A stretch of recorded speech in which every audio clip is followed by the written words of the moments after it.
প্রিয় দর্শক, আপনারা জানেন আজকে সকাল থেকে সকল মিডিয়ায় আলোচিত বিষয় ছিল গোপালগঞ্জ। গোপালগঞ্জে আজকে কী হলো? গোপালগঞ্জের এনসিপির একটা পূর্ব ঘোষিত কর্মসূচি ছিল।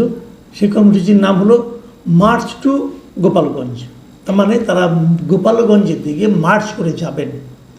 এটা নিয়ে নানা ধরনের কথাবার্তা ছড়িয়েছে সোশ্যাল মিডিয়ায়, নানাভাবে মানুষকে উত্তেজিত করা হয়েছে এবং আমরা দেখেছি কোথাও কোথাও এরকম বলা হয়েছে যে সেখানে যে নাকি, আমি বিভিন্ন সোশ্যাল মিডিয়ায় কথা বলছি, যে অনেকে আমাকেও প্রশ্ন করেছে যে গোপালগঞ্জে যে কি তারা বঙ্গবন্ধুর মাজার ভেঙে দেবে। এ ধরনের প্রচারণা কিন্তু সোশ্যাল মিডিয়ায় ছিল। এগুলো কারা প্রচার করেছে? যারা প্রচার করেছে তারা কি আওয়ামী লীগকে ভালোবেসে প্রচার করেছে, অথবা তারা কি আওয়ামী লীগকে ঘৃণা করে এটা প্রচার করেছে?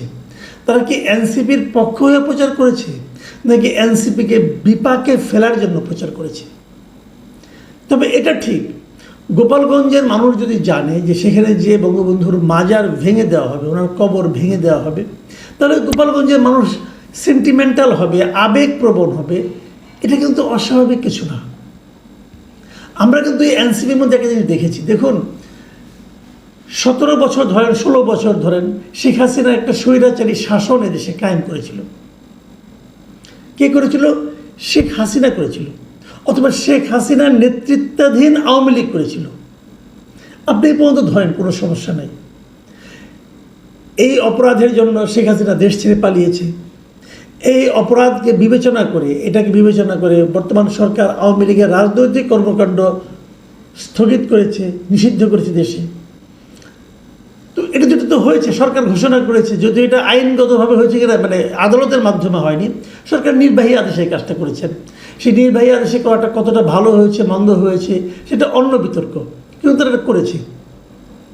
কিন্তু এর মধ্যে বঙ্গবন্ধু শেখ মুজিবুর রহমান কোথায়, অথবা বঙ্গবন্ধু শেখ মুজিবুর রহমানের মাজার কোথায়?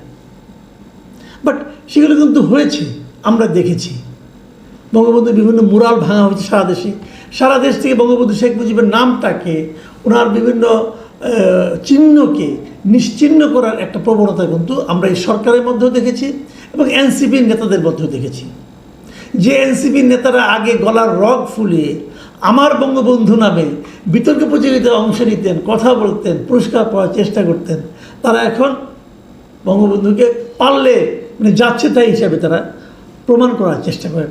সেটা যেটাই হোক, এখন এইরকম একটা পরিস্থিতি আগেই ক্রিয়েট করে যখন এনসিপির লোকজন গোপালগঞ্জে যায় মিটিং করতে, তো সেখানে গণ্ডগোল হবে এটাই কিন্তু মানুষের সাধারণ একটা ধারণা।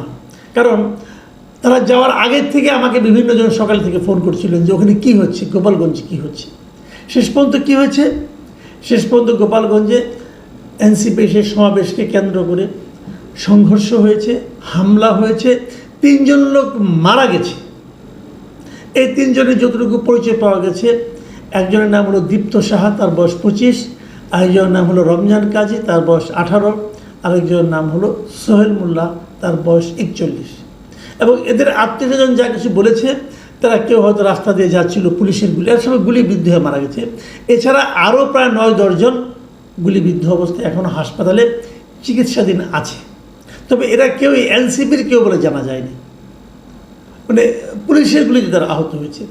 এখন এই ঘটনাটাকে আপনারা কীভাবে বিশ্লেষণ করবেন, কীভাবে মূল্যায়ন করবেন, এইগুলো নিয়ে কিন্তু আলোচনা হতে পারে। তার আগে আমি বরং এই ঘটনার প্রেক্ষিতে এরই মধ্যে সরকার কিংবা প্রধান বিরোধী দল বিএনপি কিংবা জামায়াতে ইসলাম তাদের প্রতিক্রিয়াটা একটু ছোট করে দেখে নিতে চাই। আর তারও আগে বলতে চাই যে এই ঘটনা যখন ঘটে, মানে তারা প্রথমে গোপালগঞ্জের পৌর পার্কে এনসিপির একটা সমাবেশ হয়। সেই সমাবেশের লোক সংখ্যা খুব বেশি ছিল বলে আমার কাছে মনে হয়নি। আমি যতগুলি ভিডিও দেখেছি খুব বেশি লোক ছিল না। তারপরে মিটিংটা শেষ হওয়ার পরে বিপুল সংখ্যক লোক, কয়েকশো লোক লাঠিসোঁটা নিয়ে এনসিপি নেতাকর্মীদেরকে ঘিরে ধরে। এ সময় পুলিশ এবং সেনাবাহিনীর লোকজন দিয়ে সাউন্ড গ্রেনেড, ফাঁকা গুলি এগুলি ছুড়ে তাদেরকে উদ্ধার করে এবং তারা সেনাবাহিনীর সাজোয়া গাড়িতে করে এনসিপির নেতারা গোপালগঞ্জ ত্যাগ করেন। এর ঘটনা। এর মধ্যে পুলিশের সঙ্গে ভূমিকা, পুলিশের সঙ্গে গোলাগুলি, পুলিশ অথবা সেনাবাহিনী, তাহলে এই লোকগুলি গুলিবিদ্ধ হয়ে মরল কেন? আরও যে 9-10 জন গুলিবিদ্ধ হলো, তারাও তো পুলিশ অথবা সেনাবাহিনীর গুলিতে গুলিবিদ্ধ হয়েছে। তো গোলাগুলি হয়েছে, অনেক কিছু। যদিও এনসিপির মুখ্য সমন্বয়ক নাসিরউদ্দিন পাটোয়ারি সাংবাদিকদের কাছে অভিযোগ জানিয়েছে এ সময় পুলিশ ও সেনাবাহিনী নাকি নিষ্ক্রিয় ভূমিকা পালন করেছে।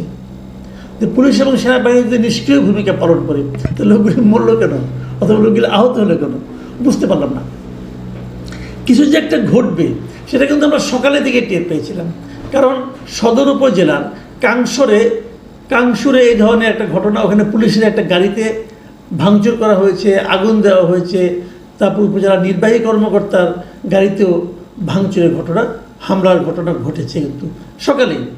তারপরে এই মিটিংটা আমি বুঝলাম না প্রশাসন কেন করতে দিল, দরকার তো কোনো ছিল না। মিটিংটারও তেমন কিছু হয়নি, এটা তো অন্যভাবে হতে পারতো, কিন্তু মারামারি ঘটাতে হবে, ভাঙচুর করতে হবে, লোকজন মরতে হবে। প্রশাসন যখন কোনো মিটিংয়ে 144 জারি করে, নানা রকম পরিস্থিতি বিবেচনা করে, প্রশাসন কি জানতো না এখানে যে এরকম একটা ঘটনা ঘটতে পারে? জানা উচিত ছিল। আমি প্রশাসনের ভূমিকার কিন্তু সমালোচনা করা প্রয়োজন বলে মনে করি। আসুন আমরা দেখি মির্জা ফখরুল ইসলাম আলমগীর কী বলেছেন। মির্জা ফখরুল ইসলাম আলমগীর এনসিপির কর্মসূচিকে হামলাটাকে ন্যাক্কারজনক বলেছেন এবং হামলাকারীদের দ্রুত গ্রেপ্তারের জন্য আহ্বান জানিয়েছেন।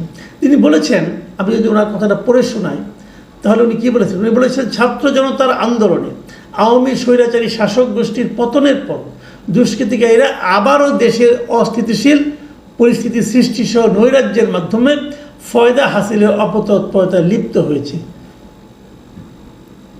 দেখুন, উনি বলেছেন যে এই যে নৈরাজ্য সৃষ্টি, এর মাধ্যমে এই দুষ্কৃতিকারী গোষ্ঠী ফয়দা হাসিলের অপতৎপরতায় লিপ্ত হয়েছে। এটা কিন্তু হতে পারে, কারণ আমি এর মধ্যে দেখেছি এই হামলা এবং পুলিশের গুলিতে আহত নিহত হওয়ার ঘটনাকে কেন্দ্র করে আওয়ামী লীগের কিছু আপনার অডিও কিন্তু সোশ্যাল মিডিয়ায় আমি দেখেছি। আওয়ামী লীগের যে সভাপতি সাদ্দাম হোসেন, তার একটা অডিও আমি দেখেছি, সে অনেক রকম উত্তেজনাকর বক্তব্য কিন্তু দিচ্ছেন। এটা একটা উত্তেজনাকর ব্যাপার হতে পারে, এটাকে নিয়ে কেউ ফয়দা লুটতে পারে। এবং খুব আমি বিষয়ের সঙ্গে এটাও লক্ষ্য করি, আওয়ামী লীগের কোনো নেতা কিন্তু দেশে নাই, তারা বিদেশে বসে বসে বাণী ছাড়ে এবং ওইখান থেকে সে অনেককে উস্কায়, এবং উস্কানোর পর যখন ঘটনাগুলি ঘটে তখন আওয়ামী লীগের যারা দেশে থাকে তারাই কিন্তু বিপদগ্রস্ত হয়। যাই হোক, এটা তাদের ব্যাপার, তারা এরকম করে আরাম পায় আর এরকম মেনে আরাম পায়, এটা নিয়ে আমি কিছু বলতে চাই না। জামায়াতের আমির একটা ফেসবুকে পোস্ট দিয়েছেন এবং সেখানে উনি বলেছেন, লিখেছেন, গোপালগঞ্জ তো বাংলাদেশেরই অংশ।